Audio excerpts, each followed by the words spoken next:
Magandang umaga TV fam. January 20. Oh, siguro by this time nakaupo na si Trump. I will immediately begin the overhaul of our trade system to protect American workers and families. Sa President, fortunately sabi ko nga in the last vlog, si Clark nagkasakit. Today, si Joyce nagstay muna sa bahay para masamahan si Clark kasi nag-fever pa rin naman ata siya kaninang madaling araw. So ganun talaga eh, pagka halimbawa nagkasakit ang isa, you know, kalat-kalat talaga yan. So if si Clark naman yung if hindi pa siya mabuti yung kalagayan kinabukasan, tomorrow malamang ako naman yung mag-work from home para nang sa ganun masamahan ko na muna siya while si Joyce naman yung papasok. Ganun talaga ang sitwasyon talaga pagka may pamilya ka at ang isa nagkakasakit. Sa inyong dalawang nagtatrabaho, liwas-liwas talaga ang pagbabantay or pag-aalaga. Sabi ko nung sa previous clip natin or sa previous vlog natin, no, yung utak natin umaandar in order to assess and manage yung mga kailangan natin gawin this week. Well, nandito na tayo and I'm just hoping, no, to take it easy. Minsan talaga kasi kailangan nating i-remind yung ating sarili na you can only do so much.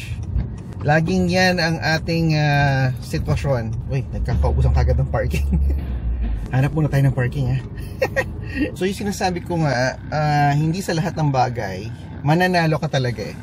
So kailangan you have to pick your battles, ika nga. So yun ang ating magiging motto for the week. Ang importante talaga dyan is alam mo yun, magkaroon ka ng peace of mind at peace ka sa ginagawa mo. Maging happy ka, hindi yung to the point na kailangan i-drag mo yung sarili mo sa pagpasok. So anyway, tuloy natin yung kwentuhan natin mamaya. Kailangan ko na umakyat sa taas. Hello TV fam. So magbi-break muna tayo. Pupunta tayo sa Richmond Center. Magliliwaliw ika nga. Magtitingin lang tayo ng pantalon. Kasi mukhang kailangan ko ng palitan yung isa kong pantalon.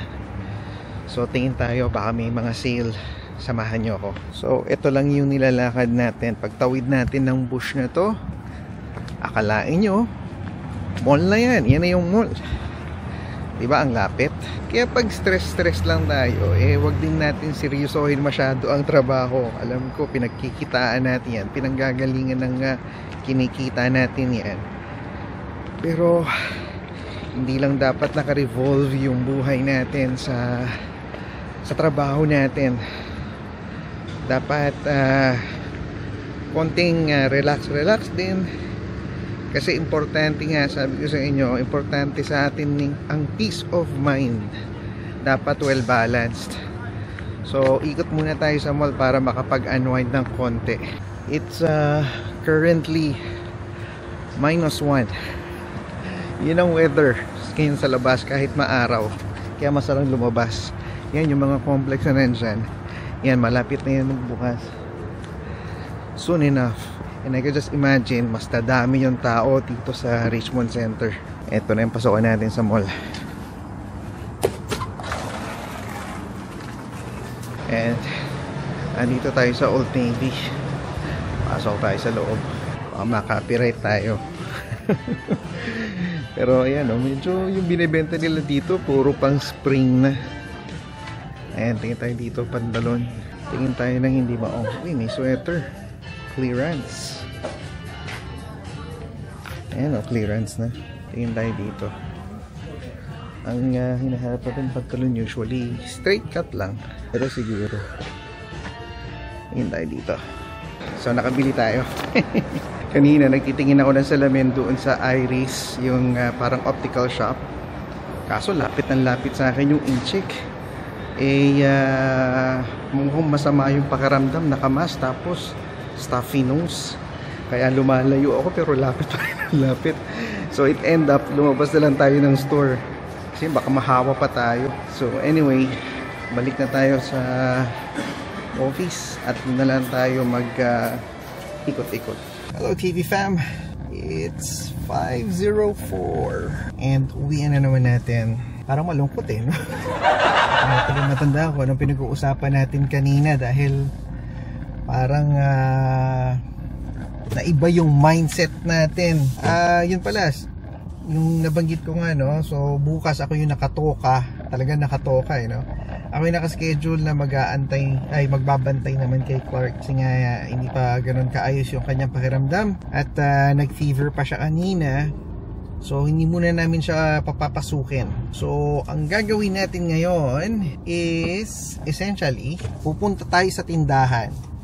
Isa yung Filipino store, no? Sa pangalan pa lang Pinoy na tindahan at bibili tayo ng ulam natin pang dinner. Yeah, para hindi na magluto si Joyce kasi ayaw din naman nating mapagod din siya ng gusto kasi nagbantay na siya kay Clark ngayong araw.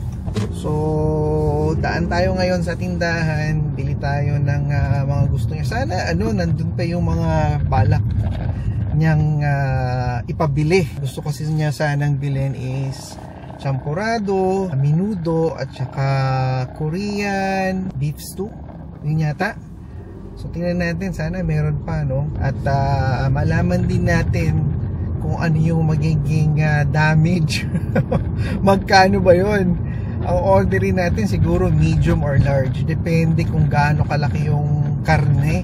Pag malaki kasi yung hiwa ng karne nila, hindi ka makakakuha ng madaming laman pagka medium lang kukunin mo. Kaya ang recommendation is kung malalaki yung cut, magla-large ka. Kung malilit yung cut, mas okay na mag-medium ka kasi pwede siyang maisiksik. O yan, tipid-tip na yan sa inyo. So yeah, it's been past 5 na and meron pa rin konting aninag, no? Hindi pa sobrang dilim na parang gabing-gabi na talaga, which is good. Sana nga mas maliwanag pa dito eh. Siguro dahil may cold front din kaya hindi ganun kaliwanag. Malamig sa labas ha. Kanina nga sabi ko sa inyo, naglalakad ako, I think the temperature is +1 or -1. Naglalaro, parang +1 na nung paglabas ko eh, pero nung nung papunta ako ng mall, I think -1 yung nag-register doon sa telepono natin. Anyway, mag-park na tayo. Nandito na tayo sa tindahan. And then, isama ko kayo doon sa loob para makita nyo kung ano yung pwedeng mabili dito sa tindahan. Uy, walang masyadong tao ah. Okay. Tignan natin kung anong meron sa loob. Ayan. Ito, hindi pa natin nasusubukan to. Jingtan Grill House.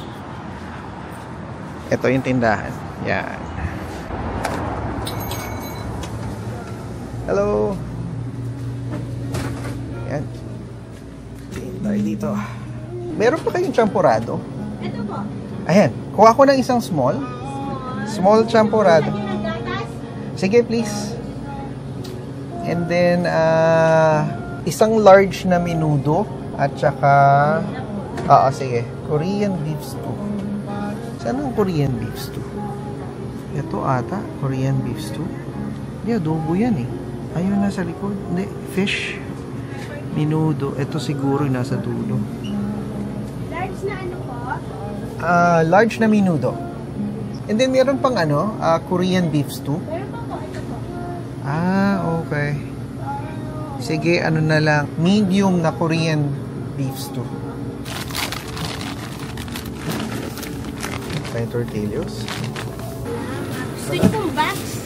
Sige, okay lang. Thank you.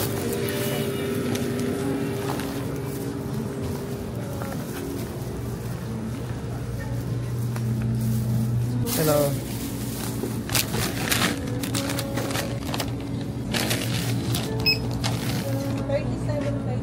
Okay, credit.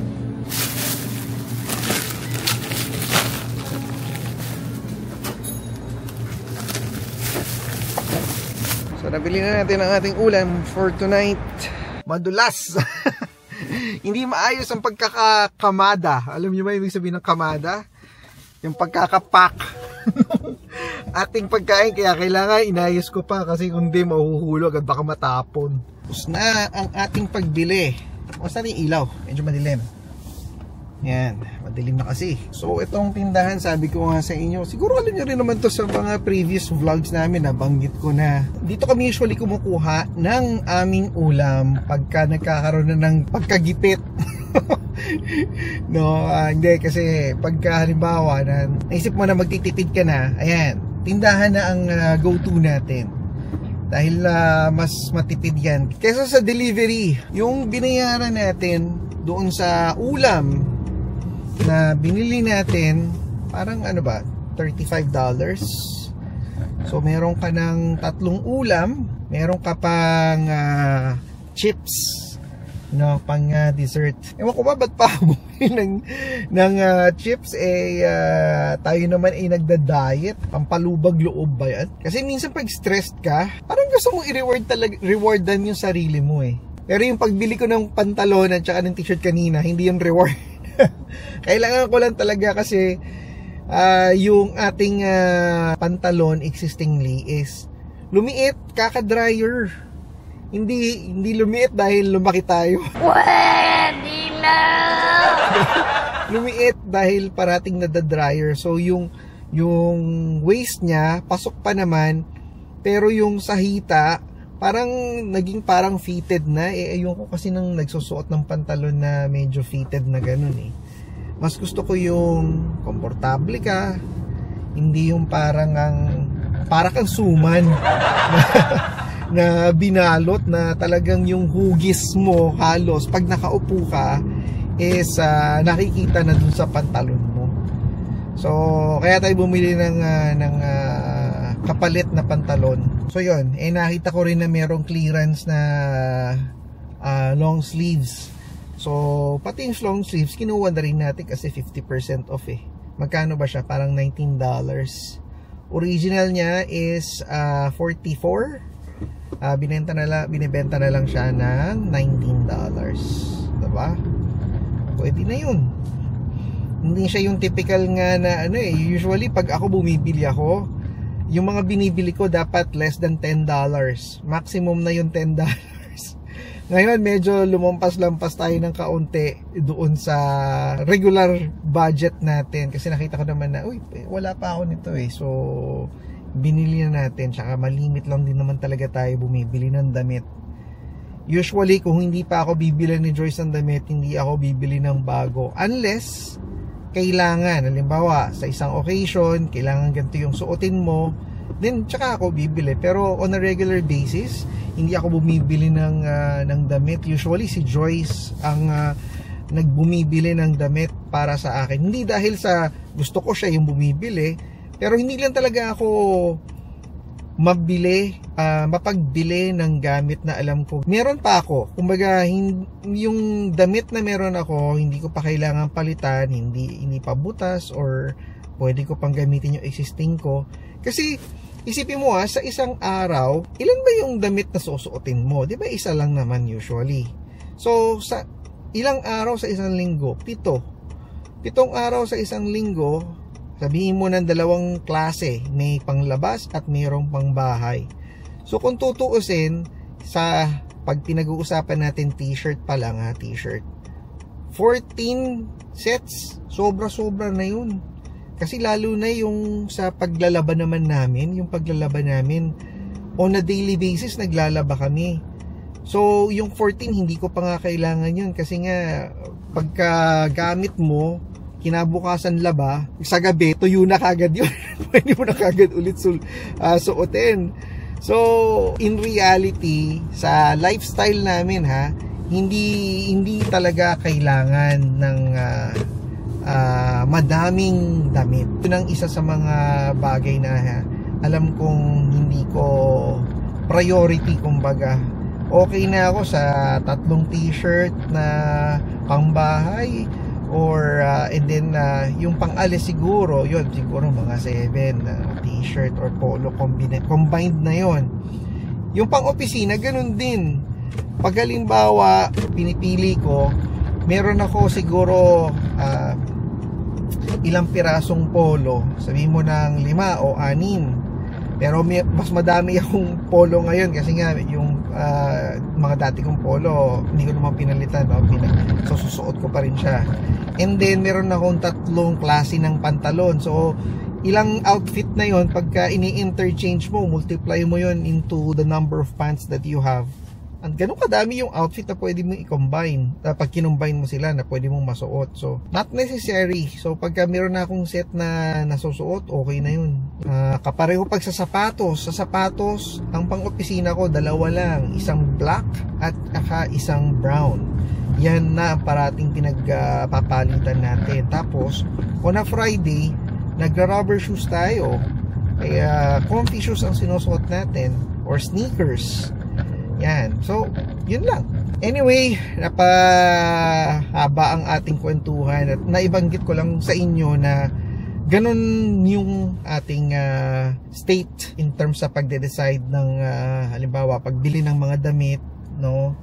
At gusto ko lang ma-share sa inyo kung ano yung ginagawa ko at kung ano yung actual na nangyayari. Magpa-park na ako sa bahay. Mamaya na lang ulit. City of mine, how I love the city of mine. It never gets me down.